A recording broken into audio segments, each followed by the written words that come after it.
بسم اللہ والحمد للہ والصلاة والسلام علی رسول اللہ وعلی آلہ وصحبہ ومن والاه.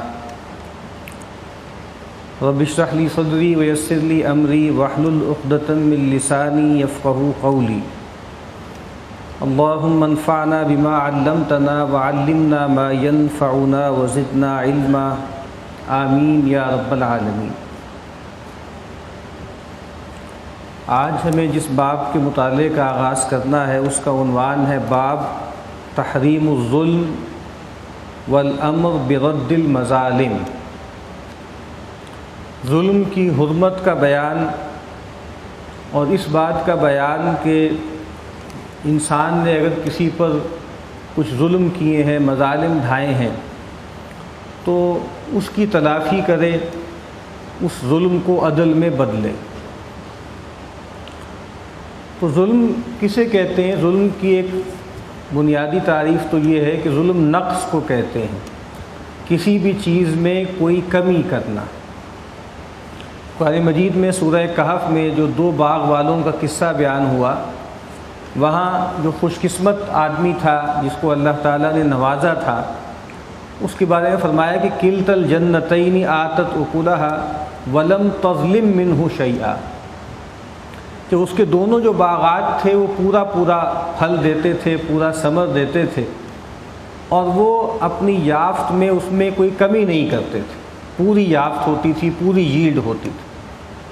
تو ظلم کے اندر ایک بنیادی مفہوم جو ہے وہ کمی کا ہے، نقص کا ہے. پھر ظلم کی ایک جو سٹینڈرڈ تعریف ہے جو ہر جگہ بیان ہوتی ہے، ظلم اور عدل آپس میں متضاد نسبت رکھتے ہیں. تو عدل کہتے ہیں کہ وضع الشیء فی محلہ، کسی بھی چیز کو یا ہر چیز کو اس کی صحیح جگہ پر، جو اس کی پوزیشن ہے، جو اس کا مقام و مرتبہ ہے، اس پہ رکھنا. اور ظلم اس کا ضد ہے کہ وضع الشیء فی غیر محلہ، کسی چیز کو اس کی اصل جگہ سے ہٹا دینا، ڈسپلیس کر دینا.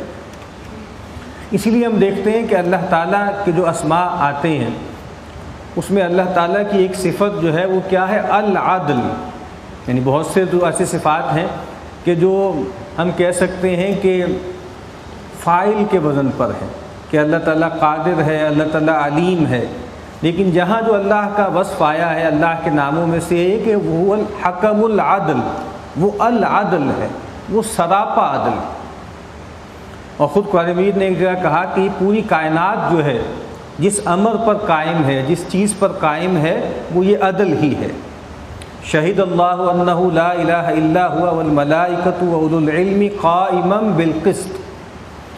اللہ تعالیٰ بھی اس بات کی گواہی دیتے ہیں اور فرشتے بھی اس کی گواہی دیتے ہیں، اور تمام اہل علم جو اولو العلم ہے وہ بھی اس بات کی گواہی دیتے ہیں کہ اللہ واحد ہے اور وہ قائما بالقسط ہے، وہ عدل و قسط کو قائم کرنے والا.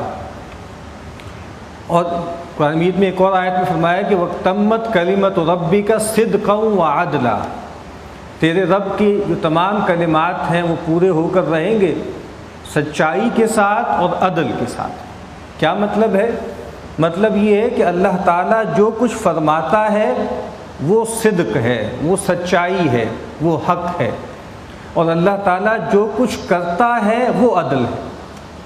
واللہ یقول الحق، اس کا ترجمہ یہ بھی کیا جاتا ہے کہ اللہ تعالیٰ حق فرماتا ہے، یا قولہ الحق، اس کا فرمانا جو ہے وہ حق ہے، یا وہ حق فرماتا ہے، سچ فرماتا ہے. لیکن اس کا صحیح ترجمہ، زیادہ بہتر ترجمہ یہ ہے کہ اللہ تعالیٰ جو فرماتا ہے وہ حق ہے، اللہ تعالیٰ جو ارشاد فرماتا ہے وہ سچ ہے. اسی طریقے سے یہ کہنا کہ اللہ تعالیٰ عدل کرتے ہیں، تو اس سے جیسے یہ خیال پیدا ہو سکتا ہے کہ عدل ایک انڈیپینڈنٹ وصف ہے، کوئی آبجیکٹو ریالٹی ہے جو خارج میں موجود ہے، اور اللہ تعالیٰ کو بھی اس کے ساتھ کورسپونڈ کرنا ہوتا ہے. اللہ کو بھی دیکھنا ہے کہ یہ ظلم ہے، یہ عدل ہے، تو بھائی میں ظلم نہ کروں، میں عدل کروں. ایسا نہیں ہے، وہ جو کرتا ہے وہ عدل ہے. ٹھیک ہے، یہ کہنا کہ وہ عدل کرتا ہے ٹھیک ہے، لیکن اس سے زیادہ بہتر بات کیا ہے کہ جو وہ کرتا ہے وہ عدل ہے. تو ظاہر بات ہے یہ کائنات ساری کی ساری اللہ تعالیٰ کے عدل پر ہی کھڑی ہوئی ہے، اسی پر قائم. تو اس طرح میں نے عرض کیا کہ چیزوں کو اس کی جگہ پر رکھنا، جو اس کی اصل جگہ ہے اس پر رکھنا. اور وہاں سے ہٹا دیں آپ، اس کو ڈسپلیس کر دیں، تو یہ ظلم ہے۔ اسی لیے عربی ایک ضرب المثل ہے کہ من استرعى الذئب فقد ظلم، جس نے بھیڑوں کی رکھوالی پر کسی بھیڑیوں کو متعین کر دیا، اس کو راعی بنا دیا، تو اس نے ظلم کیا۔ یعنی اس طرح عام طور پہ اردو محاورے میں کہتے ہیں نا کہ بھئی چور کو چوکیدار بنا دینا، یہ ظلم ہے۔ تو اسی طرح عربی محاورے میں کہتے ہیں کہ اگر کوئی بکریوں کا بھیڑوں کا غلہ ہے، اس پر آپ کسی بھیڑیے کو گویا راعی بنا دیں، تو یہ ظلم ہے۔ حد سے تجاوز کرنا، کمی کرنا یا حد سے تجاوز کرنا۔ وہ جو وضو والی روایت ہے اس میں نبی اکرم صلی اللہ علیہ وسلم نے فرمایا کہ اچھی طرح وضو کرو، فمن زاد او نقص، تو جس نے اس میں کچھ اضافہ کیا یا اس میں کمی کی، فقد اساء و ظلم، تو اس نے برا کام کیا اور اس نے ظلم کیا، اس نے زیادتی۔ تو عدل کیا ہے؟ چیزوں کو اس کی صحیح جگہ پہ رکھنا، ظلم کیا ہے؟ اس کو اس کی جگہ سے ہٹا دینا۔ اور جس طرح میں نے عرض کیا کہ اللہ تعالیٰ کے بارے میں ظلم کا تصور محال ہے، ایک تو اسی حوالے سے کہ اللہ تعالیٰ زیادتی کر نہیں سکتے، اللہ کسی پر ظلم کر نہیں سکتے۔ خود ایک حدیث قدسی میں فرمایا کہ یا عبادی انی حرمت الظلم علی نفسی، کہ اے میرے بندو، میں نے اپنی جان پر ظلم کو حرام ٹھہرا دیا، وجعلتہ بینکم محرما، اور تمہارے درمیان آپس میں بھی ظلم و زیادتی کو جائز نہیں رکھا۔ تو ظلم کا ایک مطلب یہ بھی ہوتا ہے کہ التصرف فی ملک الغیر، کسی دوسرے کی ملک میں، کسی دوسرے کی کا کوئی ایسی چیز ہو جو وہ اون کرتا ہو، اس میں تصرف کرنا، اس پر زیادتی کرنا۔ ان معنوں میں بھی دیکھ لیجئے ظلم جو ہے وہ اللہ تعالیٰ کے لیے ممتنع ہے، کیونکہ اللہ کے سوا کسی کی کوئی ملک ہی نہیں ہے۔ جو کچھ بھی کارخانہ وجود ہے، تمام انسان، پوری کائنات اور جتنی بھی کائناتیں ہیں، وہ ساری کی ساری کیا ہیں؟ اللہ کی مملوک ہیں، اللہ کی بندی ہیں، اللہ کے بندے۔ تو اس لحاظ سے بھی اللہ تعالیٰ کی طرف ظلم کی نسبت نہیں کی جا سکتی۔ اب ظلم کی کچھ قسمیں بیان کی جاتی ہیں۔ ایک ہے انسان اپنی جان پہ ظلم ڈھائے، اور ایک یہ ہے کہ انسان کسی اور پہ ظلم ڈھائے، اپنے غیر پہ ظلم ڈھائے۔ تو اپنی جان پہ ظلم ڈھانا، اس کی بھی دو شکلیں ہیں۔ ایک وہ ظلم ہے جس کو کہا گیا ہے کہ وہ ظلم اکبر ہے، اور ظلم اکبر کیا ہے؟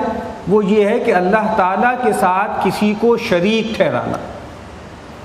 چونکہ ظاہری بات ہے، اس سے بڑی ڈسپلیسمنٹ کیا ہو سکتی ہے، اس سے بڑی ناانصافی کیا ہو سکتی ہے کہ وہ اللہ جس نے اس کائنات کو پیدا کیا، اس میں موجود ہر چیز جو پائی جاتی ہے، اس کا وہ خالق بھی ہے، اس کا مالک بھی ہے، اس کا سسٹینر بھی ہے، اس کا رازق بھی ہے، اس کا رب بھی ہے، اور اس کے بعد انسان اس کائنات کی تخلیق یا اس کائنات کی تدبیر امر کی نسبت اللہ کی سوا کسی اور کی طرف بھی کرے، تو یہ کیا ہے؟ یہ ظلم ہے۔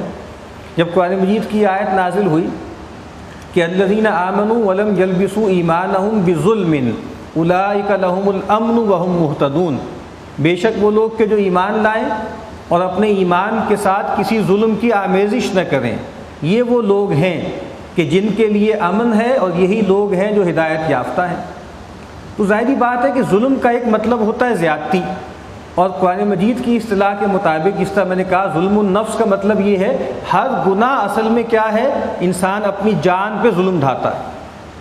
قرآن مجید نے کہا کہ وما ظلمناہم ولکن کانوا انفسہم یظلمون، اللہ تعالیٰ بار بار یہ بات فرماتے ہیں کہ ہم نے ان پر کوئی زیادتی نہیں کی، ہم نے ان پر کوئی ظلم نہیں کیا، یہ خود اپنی جانوں پہ ظلم ڈھاتے ہیں۔ تو انسان جب بھی کوئی گناہ کرتا ہے اصل میں وہ اپنی جان پر ظلم ڈھالتا ہے۔ اسی لیے قرآن مجید نے ایک اور جگہ فرمایا، بہت خوبصورت آیت ہے، قل یا عبادی الذین اسرفوا علی انفسہم لا تقنطوا من رحمت اللہ، اے نبی صلی اللہ علیہ وسلم میرے ان بندوں سے کہہ دیجئے جو اپنی جانوں پہ ظلم ڈھا بیٹھیں، زیادتی کر بیٹھیں، اسراف کریں اپنی جان پر، کہ لا تقنطوا من رحمت اللہ، اللہ تعالیٰ کی رحمت سے مایوس مت ہو، ان اللہ یغفر الذنوب جمیعا، بے شک اللہ تعالیٰ تمام گناہوں کو بخش دے۔ تو اسراف، انسان جب بھی کوئی گناہ کرتا ہے تو وہ اپنے جسم پر ظلم ڈھاتا ہے۔ کیوں؟ کیونکہ انسان کو اللہ تعالیٰ نے جو کچھ بھی دیا ہے وہ اس کے اختیار میں دیا ہے نا، کیونکہ اس کو مکلف ٹھہرایا ہے تو اس کے لیے مسخر کر دیا ہے۔ میرے ہاتھ ہیں، پاؤں ہیں، آنکھیں ہیں، کان ہیں، ناک ہیں، یہ بنائی اس لیے گئی تھی کہ ان کو میں اللہ تعالیٰ کی مرضیات میں استعمال کروں، اللہ تعالیٰ نے ان کے لیے جو کام پرسکرائب کیے ہیں ان کے مطابق میں ان کو صرف کروں۔ لیکن میں آنکھ سے وہ چیز دیکھتا ہوں جو اللہ اس کے رسول نے منع کی ہے، کان سے وہ چیز سنتا ہوں جس پہ اللہ ناراض ہوتے ہیں، ہاتھ سے ایسی چیز تھامتا ہوں جس کو پکڑنے کی اجازت نہیں ہے، پاؤں کو استعمال کر کے ایسے رستوں پہ چلتا ہوں جو گناہ کی راہیں ہیں، تو میں کیا کر رہا ہوں؟ میں اپنے ان تمام اعضاء کو استعمال کر رہا ہوں ایسے کاموں کے لیے جس کے لیے بنائے نہیں گئے، تو میں کیا کر رہا ہوں؟ میں اپنی ان اعضاء پر ظلم کر رہا ہوں۔ اسی لیے قرآن مجید یہ کہتا ہے کہ جو سرکش لوگ ہوں گے، کافر لوگ ہوں گے، ظالم لوگ ہوں گے، قیامت کے دن الیوم نختم علی افواہہم، ہم ان کے منہوں پر تو مہر کر دیں گے، وتکلمنا ایدیہم وارجلہم، اور ان کے ہاتھ پاؤں بولیں گے، ہاتھ پاؤں گواہی دیں گے۔ اور قرآن مجید کہتا ہے کہ وہ بندہ حیرت سے کہے گا کہ لم شہدتم علینا، تم تو ہماری ملک میں تھے، تم تو میری ملک میں تھے، اللہ نے تمہیں میرے اختیار میں دیا تھا، تم تو میرے اپنے تھے، میری آنکھ، میری کان، میری ناک اور میرے ہاتھ اور میرے پاؤں، تو لم شہدتم علینا، تم میرے خلاف گواہی کیوں دے رہے ہو؟ تو وہ جواب دیں گے انطقنا اللہ الذی انطق کل شیء، کہ آج اللہ تعالیٰ نے ہمیں بھی گویائی دے دی ہے، اس اللہ نے جس نے ہر چیز کو گویائی دی۔ تو گویا وہ غصہ نکالیں گے، کیونکہ اس وقت وہ ہمارے لیے مسخر کر دیے گئے ہیں، احتجاج کرتے ہیں لیکن ہم سن نہیں پاتے، لیکن اس دن گویا وہ اپنا احتجاج ریکارڈ کرائیں گے، گواہی دیں گے کہ اے اللہ تو نے ہمیں اس آدمی کے تابع کیا تھا لیکن اس نے اس کو غلط مصرف میں استعمال کی۔